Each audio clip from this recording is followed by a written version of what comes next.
programa Ideias em Debate, Negócios, Mercado e Inovação está começando.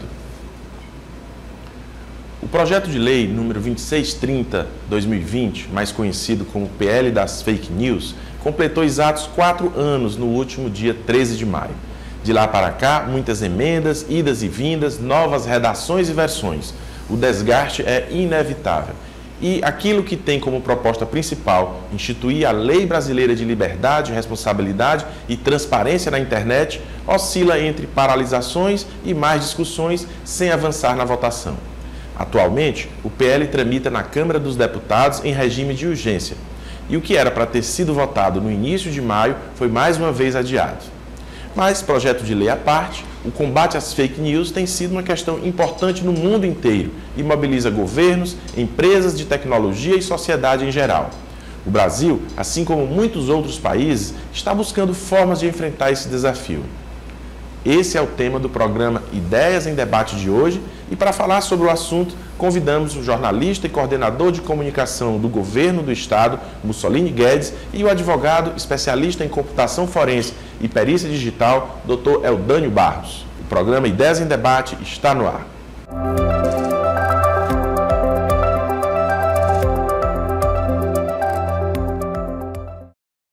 No programa de hoje, recebemos o coordenador estadual de comunicação social do Governo do Estado, Mussolini Guedes, e o especialista em computação forense e perícia digital, Dr. Eudânio Barros. Mussolini e Eudânio, primeiramente sejam muito bem-vindos. E nós vamos tratar hoje sobre as fake news, que se tornaram uma preocupação global. Espalham-se rapidamente, distorcem a verdade, influenciam a opinião pública, mas elas são só um problema da atualidade, consequência dos avanços das tecnologias de comunicação e do fácil acesso à internet e às redes sociais? Ou existe algo mais por trás disso? O que a gente poderia, para iniciar o nosso programa, falar sobre o que está por trás das fake news também?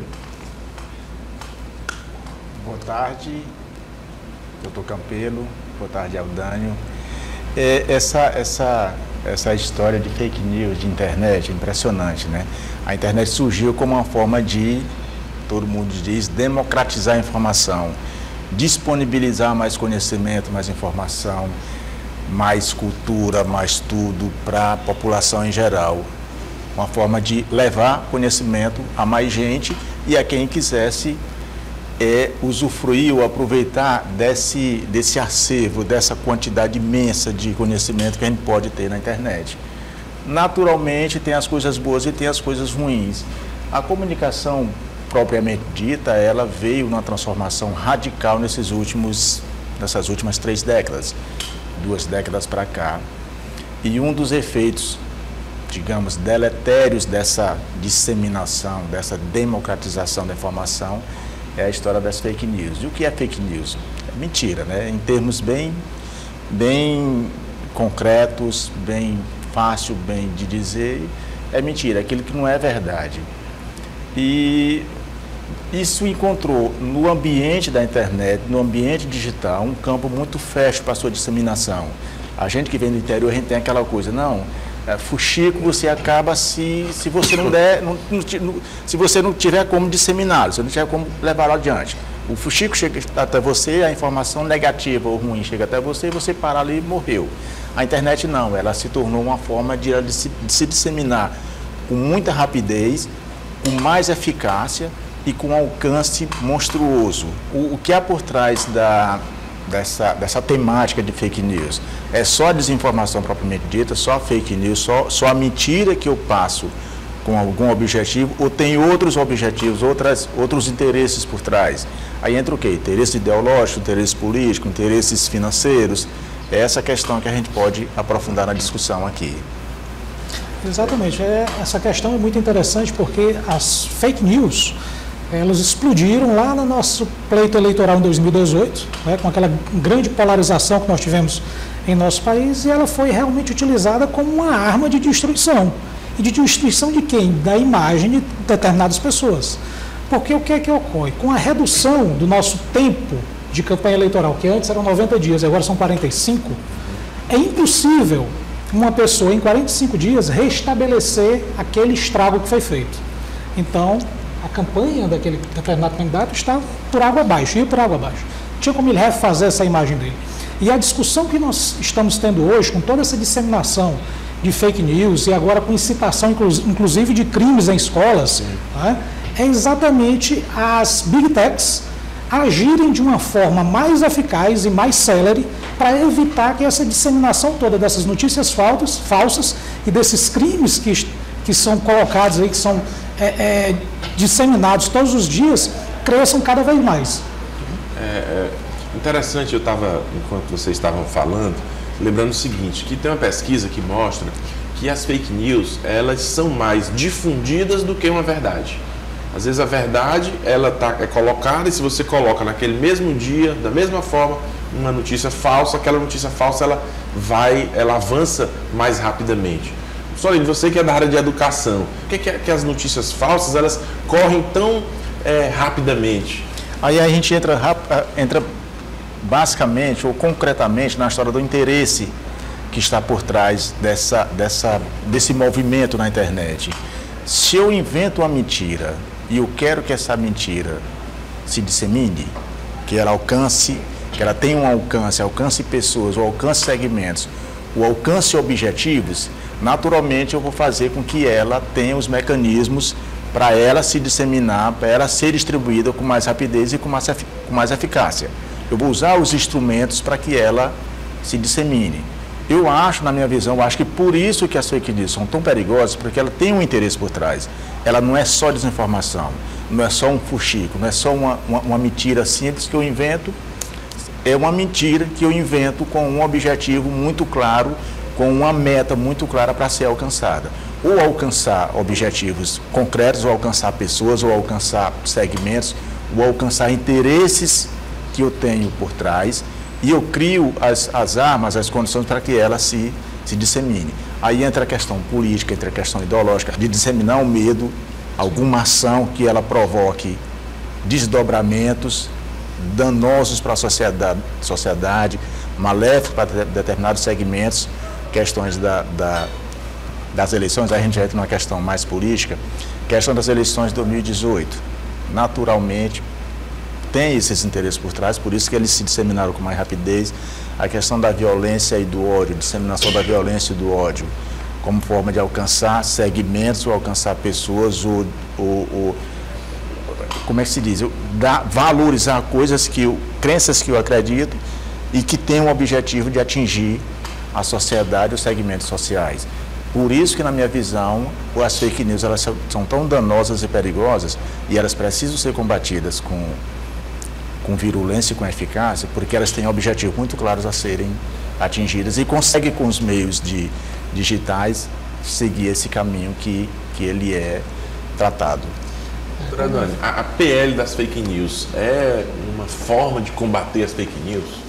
É uma forma de inibir bastante a disseminação das fake news. Como o Mussolini bem falou, ninguém impulsiona a verdade. Você divulga a verdade querendo que ela chegue ao máximo de pessoas possível, mas você não impulsiona. Quando você cria uma fake news, a pessoa que está por trás dessa fake news, ela faz questão de impulsionar. Então, nós temos algoritmos hoje nessas grandes Big Techs que você consegue, através de determinados parâmetros, inclusive dizer ou, vamos dizer assim, enviar essas fake news para um público específico, através da idade, da localidade onde a pessoa mora, inclusive do gênero, de cor, de tudo isso. Então, os nossos algoritmos hoje estão tão avançados, por dizer assim, que inclusive nós temos agora, recentemente, protocolado no Congresso, o marco legal da inteligência artificial, que é outro tema que está aí em grande discussão. Mas tudo está interligado. As fake news, elas utilizam também de inteligência artificial para poder atingir os seus objetivos. Mussolini, esse projeto de lei, né, da fake news, você acha que é uma forma, será um remédio eficaz no combate à desinformação, ao discurso de ódio, como a gente já até falou aqui, da questão das escolas, e contra outros discursos criminosos que circulam no ambiente digital? Eu sou meio pessimista com instrumentos de controle social da imprensa. Assim, é evidente, é natural e é desejável que a gente tenha um controle sobre o que é disseminado na internet.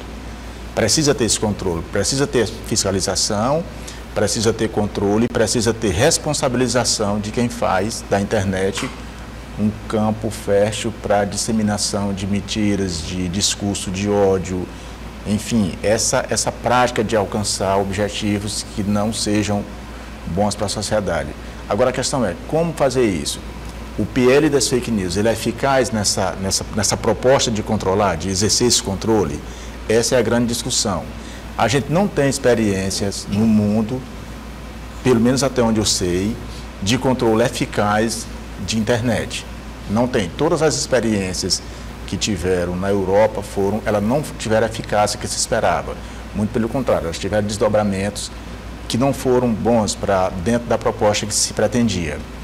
O PL das fake news aqui, ele nasceu em 2020, ele passou por várias mudanças de lá para cá, né? Teve agora essa pedido de urgência aprovado, não foi votado porque ele seria derrotado, e teve digamos assim, uma coordenação muito política, muito a partir do legislativo, usando estratégias da comunicação convencional, da comunicação tradicional, que aí é uma contradição, porque a fake news ela é a comunicação nova, a comunicação digital.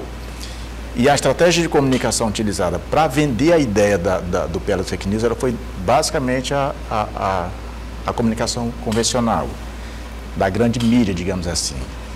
E não deu certo, tanto que foi adiado e está se discutindo ainda. A minha grande questão que coloca, resumindo, será que ele vai ter a eficácia que se espera dele? Que se espera não, que é necessária ter, que é a questão do controle, da responsabilização e da penalidade de quem criar ou de quem divulgar fake news. Essa é uma questão muito que acho que é um ponto muito importante delicada. a gente definir quem é que deve ser responsabilizado, é quem vai postar, a Big Tech que disponibiliza a plataforma para ser colocada. Doutor Eudânio Barros. Doutor Eudânio, a gente já havia estava falando sobre a responsabilização. Quem deve ser responsabilizado? Se são essas grandes empresas que disponibilizam as plataformas para receber as publicações ou a própria pessoa que publica? Como é que pode ser feito esse controle? Muito bem, a começar até pelo nome da lei, né? Liberdade, responsabilidade e transparência. Então, a responsabilidade ela tem que existir sim, né? E as pessoas, às vezes, imaginam que todos serão responsabilizados, que as Big Techs serão responsáveis por toda e qualquer postagem. Não é bem assim, né? Hoje, de acordo com o Marco Civil da Internet, elas são obrigadas a retirar de ofício, ou seja, imediatamente, sem ordem judicial, a questão da pornografia de vingança. E o que está sendo discutido é a ampliação disso, ou seja, é ampliar aquilo que já vinha escrito lá no Marco Civil da Internet em 2014. Afinal de contas, são 9 anos. Em 9 anos, quando nós falamos de tecnologia, são dezenas de anos, quando se fala em tecnologia, comparado com o mundo físico. Né? Nós evoluímos muito rapidamente. E o que acontece é que essas Big Techs, elas serão responsáveis por todas aquelas postagens que são patrocinadas. Ou seja, se alguém está pagando para aquela postagem ser veiculada, é obrigação dela, né, e nem tem que esperar a ordem judicial. Ela tem que examinar e se essa publicação se enquadrar num crime, né, ou numa notícia falsa, ela não deve veicular de forma alguma. E caso veicule, aí ela estaria sujeita a sanções. Certo. E aí a gente volta para um outro problema, é um conflito entre a liberdade de expressão, né, e justamente esse controle. Mussolini, como jornalista que defende a liberdade de expressão, acho que todos defendemos a liberdade de expressão, mas como é que vai conformar esse conflito que existe entre a liberdade de expressão, mais a publicação de notícias que podem ser fake news, ou podem atentar, ou podem trazer a violência para as escolas, enfim. Como é que se faz esse controle? Aí tem que se fazer uma distinção muito clara entre o que é jornalismo e comunicação. O jornalismo ele requer um trabalho de apuração, de pesquisa, de redação, que obedece a critérios muito rígidos. a segmentos, a procedimentos muito rigorosos. Um deles é a apuração dos fatos, o que é verdade e o que não é. Até para se chegar à verdade, caminha um trabalho de pesquisa e de investigação muito rigoroso. Comunicação é tudo. Comunicação é geral. Se eu mando a notícia para ti, uma informação para ti no WhatsApp, eu estou fazendo comunicação. Não estou fazendo jornalismo, mas estou fazendo comunicação. E aí entra a questão das fake news. Quando eu quero disseminar uma informação falsa, uma mentira, um discurso de ódio, um crime, eu não faço jornalismo, eu faço comunicação, eu comunico. Então não tenho compromisso nenhum com a apuração daquilo ali. Se é verdade, se não é. O que é verdade e o que não é. Eu passo uma versão ou uma narrativa que eu quero que ela chegue até ti, até você, e que vocês sirvam também para disseminar isso. E aí vem a questão da responsabilização. Nesse momento aí, quem é o responsável pela mentira? Sou eu que crio e te passo, ou é você que repassa para outra pessoa que repassa para outra pessoa? Ou é as Big Tech, as empresas de comunicação e tecnologia que servem de canal, de plataforma para que essa fake news ela se dissemine? Então, é uma coisa, o jornalismo sim, tem seu papel de notícia e tem suas responsabilizações, suas obrigações para cumprir e as penalidades que deve sofrer com relação ao que não for de acordo com o que determina a lei. A comunicação digital, ela abrange muito mais coisas e ela tem também outras questões legais que ela tem que obedecer e ela é punida por isso, quem pratica essa comunicação. A fake news, ela amplia esse leque de possibilidades de penalidades, mas aí vem de novo a questão da fiscalização, do controle e principalmente da forma como isso vai ser penalizado. E quem vai ser?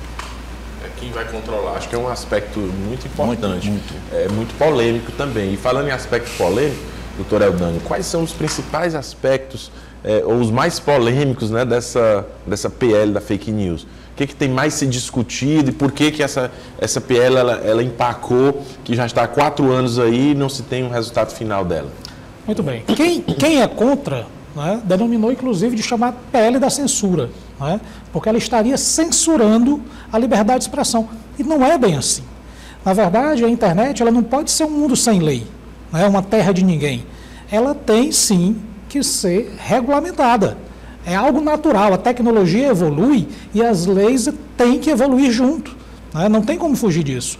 E 2 pontos polêmicos, né, no PL, inclusive, foi pontos que o Orlando Silva, o deputado, retirou da pauta de urgência exatamente para serem discutidos, foi a criação do conselho, que seria responsável por fiscalizar essas postagens, né, essa disseminação de fake news, e o outro ponto foi a questão da alta multa, né, contra as Big Techs, que essa multa é para ser de 10% do faturamento de uma Big Tech dessa no Brasil. 10% de um faturamento do Google ou do Meta são valores astronômicos, né? Então, são pontos que estão sendo discutidos e pontos também quanto à questão de ampliação lá daquilo que está previsto no nosso artigo 19 do Marco Civil da Internet, lá de 2014, que é para ampliar a atuação dessas Big Techs de forma mais eficaz e mais célere na retirada dessas fake news do ar, né? E aí nós temos também a questão quando se fala em aplicativos de mensagem, né, como WhatsApp, Telegram e outros, vai quebrar o sigilo dessas comunicações, dos aplicativos de mensagens? Não se deve. Não se deve. Você estaria invadindo a privacidade do ser humano, né? Mas, se por acaso esses aplicativos forem utilizados para disseminar uma fake news, ou até mesmo incitação a algum crime, ou algum ato terrorista, lembrem-se, né, e todos nós temos que lembrar que a internet deixa rastros. E isso pode ser verificado e nós podemos sim chegar aos culpados. Tanto que uma das coisas que já foi regulamentada na Europa e que vai ser regulamentada aqui no Brasil também pelo PL 2630 é a questão de quem são as pessoas responsáveis pelos robôs, né? Os robôs são autodisseminadores de fake news, eles são programados para fazer aquilo de forma automática. E aí o PL veio para regulamentar isso aí também. Vai ser proibido o uso de robôs? Não. Mas terá que ser divulgado quem é o responsável por aquele robô. Esse é um ponto importante, E aí, Mussolini, a gente sabe que no YouTube, por exemplo, há um controle. Você posta algum vídeo no YouTube, você carrega um vídeo para o YouTube e há um controle feito pelo YouTube se vai deixar aquele vídeo ou não. Inclusive, ele é retirado aquele vídeo. E a grande discussão em relação a isso é se aquilo não está tolhendo a liberdade de expressão das pessoas. Então, esse controle feito por alguém que não se sabe quem vai fazer esse controle, não corre esse risco de você terminar atentando contra essa liberdade de expressão, a liberdade das pessoas darem as suas opiniões? Eu acho que não afeta tanto a questão, eu não penso tanto em liberdade de expressão. Eu penso mais na eficácia da comunicação como um todo. Porque aquela história, a liberdade de expressão, a minha liberdade como jornalista, ela acaba quando eu faço algo que atinge pessoas ou segmentos sociais ou de gênero, atinge de forma negativa. Então, qual é a liberdade que eu tenho? E isso o jornalismo tem muito isso. Qual é o direito que eu tenho de expor situações, pessoas ou situações que claramente vai trazer prejuízo para a imagem ou para a vida, enfim, daquela pessoa. Esse direito eu não tenho e eu posso ser responsabilizado por isso, como jornalista, como comunicador. As leis de imprensa prevêem isso. A questão da comunicação digital, aí é um alcance muito maior, porque ela envolve comunicação mais geral, mais ampla, mais irrestrita, né? Então, se eu tenho acesso a um canal, uma plataforma de comunicação ali, e posso escrever o que eu quiser, cadê a minha condição para responder por isso? E cadê o controle que tem que ser feito sobre isso? Nesse ponto, o PL das fake news é positivo porque ele permite esse debate sobre até que ponto a liberdade é uma terra sem lei. Claramente não é uma terra sem lei. Ela precisa de mecanismo de controle, de mecanismo de fiscalização, de instrumentos de punibilidade para quem pratica uma comunicação que atinja ou que fira direitos ou que traga prejuízo para a vida. Então, nesse ponto, eu acho que a questão não é tanto liberdade de expressão, mas a liberdade de se fazer algo que não, ou a falta de liberdade de fazer algo que atinja pessoas ou segmentos, ou que crie problemas para ameaça à vida, ódio, essas coisas negativas que a internet, infelizmente, nos trouxe, ou ampliou essas possibilidades. Jornalista e coordenador estadual de comunicação Mussolini Guedes e o especialista em computação forense e perícia digital, Dr. Eldânio Barros. E aí eu queria voltar aqui com o Mussolini, questionando o seguinte: como é fazer comunicação pública e comunicação governamental em tempos tão conturbados, em tempos de pós-verdade?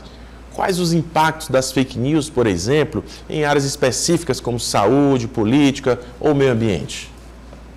Essa história de comunicação pública é um ramo muito diverso, muito amplo de fazer comunicação. E é muito desafiador também, porque você tem várias frentes, né? De você chegar às pessoas com a comunicação que você executa, com as ações que você executa dentro do governo. O que acontece? Eu fui secretário de comunicação 18 anos atrás da prefeitura e a gente tinha quatro jornais, tinha 5 TVs, acho que tinha um portal ou outro, tinha 2 ou 3 portais, 4 portais de notícia. Hoje você tem 200 portais de notícia no estado todo, tem centenas de grupos de WhatsApp que funcionam como se fossem veículos independentes ou veículos próprios. Tem os canais de WhatsApp também, enfim, essa mídia, essa ampla gama de mídia digital que são veículos de comunicação na sua essência, que elas recebem informação, recebem notícia e elas disparam, sim, distribuem conteúdo. São como se fossem veículos de comunicação. E aí entra a questão da facilidade de se comunicar, que é bom, porque você alcança mais gente com mais rapidez e de forma mais extensiva, né? Digamos assim. Você chega ao sul do estado, ao norte do estado, em questão de segundos com a notícia, com a informação. Antes você chegava demorava um dia, hoje você chega em questão de minutos. Fica mais fácil, muito mais fácil do ponto de vista logístico e do ponto de vista de capacidade de alcançar mais gente. Mas também entra a questão de muito mais fácil também trabalhar em verdade ou a desinformação, que assim como a fake news, a desinformação é um negócio terrível, porque você não tem, é incontrolável. No ambiente de internet digital, é incontrolável você ter uma comunicação completamente positiva. Mas o desafio maior é essa história da desinformação, da dificuldade de você, aí entra a questão do jornalismo, dificuldade de você apurar o que é verdade e o que não é. Do ponto de vista da praticidade do alcance, é muito mais eficaz, muito mais eficiente, muito mais rápida. Doutor Dani, é fácil identificar uma fake news? Porque às vezes existe uma polêmica de que você divulga algo e alguém diz, não, isso é fake. Mas é fake ou não é fake? Há um risco de se ter um controle de algo que, na verdade, não é fake e alguém, havendo esse controle com base na nova lei da fake news, se esse controle não corre o risco de repente, tolher uma notícia que é verdadeira. O risco existe, né? O risco existe. Nós até dizemos que tem a minha verdade e a sua verdade. Ou seja, os pontos de vistas diferentes, né, daquela mesma notícia, daquele mesmo fato. Então, quando é uma fake news, né, geralmente ela é facilmente identificada quando ela beira o absurdo, por dizer assim. Né? Ou seja, ou então quando algo é notório de todos e ela vem contradizendo aquele fato. Então, nessa situação é fácil de identificar. Mas em outras situações fica realmente muito difícil. E aí mais difícil ainda para as Big Techs. No bloco anterior você falou, por exemplo, da questão do YouTube, né? Dos canais do YouTube, daquilo que é postado no YouTube.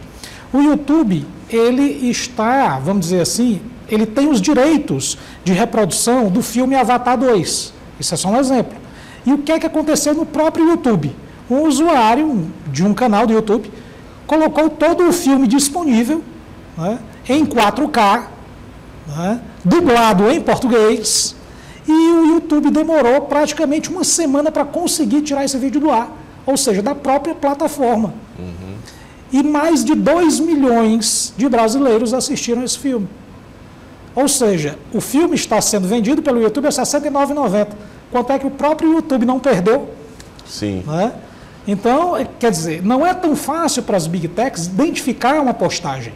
É esse ponto que eu quero chegar. Que eles teriam que ampliar e muito, né, a questão do monitoramento, né, e também contar com a população. Porque a população, a obrigação da população fazer também essas notificações. Até quando você, por exemplo, é muito comum hoje as pessoas receberem através do WhatsApp tentativas de golpe, de aplicação de golpe. Né? E quando você percebe que aquilo é uma tentativa de golpe, a primeira coisa que você deveria fazer, seria denunciar e depois bloquear. Mas pouquíssimas pessoas fazem isso. Né? Assiste então, antes, aí depois é que vai pensar em bloquear, né? Exatamente. Então, assim, o próprio cidadão teria que colaborar. Né? A lei, ela é boa, ela tem uma boa intenção, mas para ela ser efetiva, para ela ter uma eficácia, todos nós temos que contribuir e sermos agentes de fiscalização dessa lei. Mussolini, o Estado, ele tem dentro da comunicação, não sei, outro setor, uma fiscalização para apurar a existência de fake news, de notícias falsas contra o Estado ou utilizando-se do nome do Estado. Existe algum setor dentro do Estado, a comunicação está atenta a isso? Como é que funciona isso? Essa é uma preocupação de todos os estados, todos os governos. Como criar mecanismo ou quais mecanismos criar para você aumentar a eficácia ou aumentar o controle sobre as fake news, né? Isso é discussão. A gente tem grupo de secretários no consórcio Nordeste, nos 9 estados do Nordeste, e tem um grupo de comunicação dos estados todos do país. E um dos temas mais frequentes de discussão é a história de o que fazer com as fake news, como é que a gente vai trabalhar num ambiente de comunicação em que as fake news podem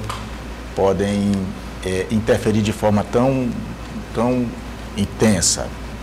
E ainda não se chegou a gente está há 3 meses, basicamente começou de de março, fevereiro, março para cá, e a gente está há 3 meses, tivemos 2 reuniões presenciais, 2 reuniões online, e não se chegou ainda a um consenso de como fazer isso, né? No Piauí a gente tem aqui monitoramento, a gente tem acompanhamento de todas as redes, acompanhamento de TV, de rádio, de portal, de grupo de WhatsApp, mais focado nisso. O que não é verdade, e aí a gente tem aquele trabalho de corrigir e o que a gente precisa refazer. O grande problema é o seguinte, é que uma informação, antigamente, uma informação mentirosa ou um erro involuntário, você corrigia no dia seguinte. Era um veículo publicava, você corrigia, ia lá, fazia uma errata, ok. Hoje, em questão de minutos, um erro involuntário, ou uma desinformação, ou uma informação mentirosa, ela sai daqui em questão de 2, 3 minutos, ela está no Piauí todinho. E aí você tem que fazer um trabalho muito mais rigoroso, muito mais intenso para ver se corrige aquilo ali, ou evita, ou minimiza pelo menos o impacto negativo daquele erro, mas é muito mais rápido de disseminar e é muito mais difícil também de controlar. É o grande desafio da comunicação, não só do Piauí, mas de todo o país, essa história de como enfrentar essa história das fake news. Ainda estamos trabalhando como é que a gente vai fazer isso. Esse é um grande dilema, né? Acho que é o que a lei das fake news está tentando também evitar, né? É que essas publicações, essas postagens, elas corram, né? Exato. E aí entra na questão, aí volta a dizer, na importância da discussão, desse debate envolvendo legislativo, judiciário, Congresso, tudo em cima dessa questão de controle das fake news, da comunicação internet como um todo, na verdade. Tanto que a comunicação é importante, né? Que uma vírgula faz muita diferença, né? Nós já ouvimos aquela célebre historinha de dizer assim, matar não, solte, né? E se você traz uma vírgula para a palavra anterior, né? Muda todo o fato, né? Muda a informação. Muda a comunicação completamente. E pensando nisso, o próprio WhatsApp já implementou na Europa, e eu acredito que deve estar implementando no Brasil, se é que já não implementou, na verdade eu não testei ainda, mas ele colocou um delay nessas mensagens que as pessoas digitam no WhatsApp, de até 15 segundos, para a pessoa rever se realmente é aquele conteúdo que ela quer repassar.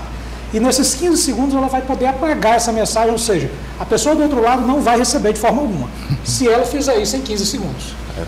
Muita gente manda mensagem e depois se arrepende, né? Diz, não devia ter mandado. Esses 15 segundos acho que vai ajudar. Já vai ajudar. A refletir um pouco, né, sobre isso.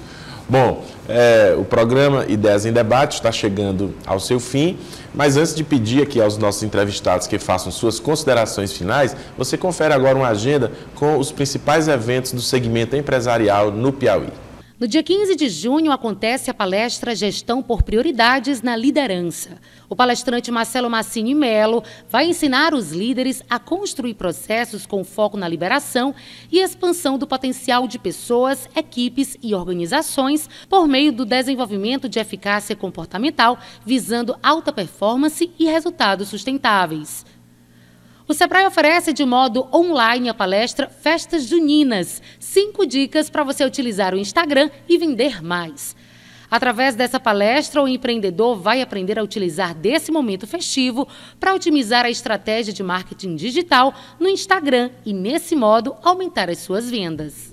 Agora que você já conferiu a nossa agenda, eu passo aqui a palavra aos nossos entrevistados que podem fazer suas considerações finais. Eu já agradeço o doutor Eudânio pela presença, o nosso secretário Mussolini também por sua presença e deixo a palavra aí para fazerem aí vocês as suas considerações finais. Eu quero agradecer o convite, seu Campelo, de toda a direção da UDIA, e também aqui ao nosso colega Mussolini Guedes, e dizer, né, fazer um alerta à população e dizer para vocês sempre procurarem checar.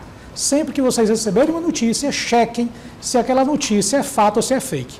Nós já temos hoje vários canais para poder as pessoas utilizarem essa checagem, né, fazerem essa checagem. Então, verifiquem, não tenham ânsia de distribuir uma mensagem. Às vezes aquele conteúdo pode ser um conteúdo criminoso. E se for, lembrem-se, vocês poderão ser coautores de um crime. Né? Eu tive até falando recentemente, quando houve aquela divulgação das fotos da Marília Mendonça, né, da autópsia da Marília Mendonça, sim, que não é a simples postagem das fotos que é considerado crime. Às vezes, o comentário é mais criminoso do que a própria imagem. Então, quando você tece um comentário pejorativo da imagem de um cadáver, aí sim você está caracterizando o crime de vilipêndio de cadáver. Não é só a imagem. Pois aí, fica uma lição aí, né, para todos, para evitar essa repostagem, né, sem fazer qualquer critério, fazer qualquer análise. O Solim, suas considerações finais. Capelo, parabéns aí pelo programa, obrigado pelo convite, agradecer pelo convite e por esse espaço de debate, isso é importante, ter essas oportunidades de discutir essas questões cruciais para a nossa vida, que a internet é uma questão crucial se discutir. Daí eu elogio bastante essa história do debate em torno das fake news, em torno do PL das fake news, que é necessário. E aí entra a questão da como é que eu estou cometendo um crime porque a verdade é que cada um tem a sua, né? Cada um tem a informação e você acredita nela porque você compartilha daquele pensamento. Não é que seja verdade ou mentira, você compartilha aquilo ali e para você é verdade. Como é que eu vou ser punido porque eu ajudei a distribuir ou a divulgar uma informação que eu achava, que eu acreditava que era verdade? Né? Esse é o grande dilema dessa história do PL das fake news. E aí vem a dificuldade da responsabilização, primeiro, do controle da responsabilização e da punição de quem pratica fake news ou leva a uma informação que possa trazer prejuízo para as pessoas. Mas é um debate necessário, extremamente importante, e é a partir daí que pode se chegar a uma solução que seja precisa, eficaz, para se criar um ambiente digital mais favorável para todos nós, para a sociedade como um todo.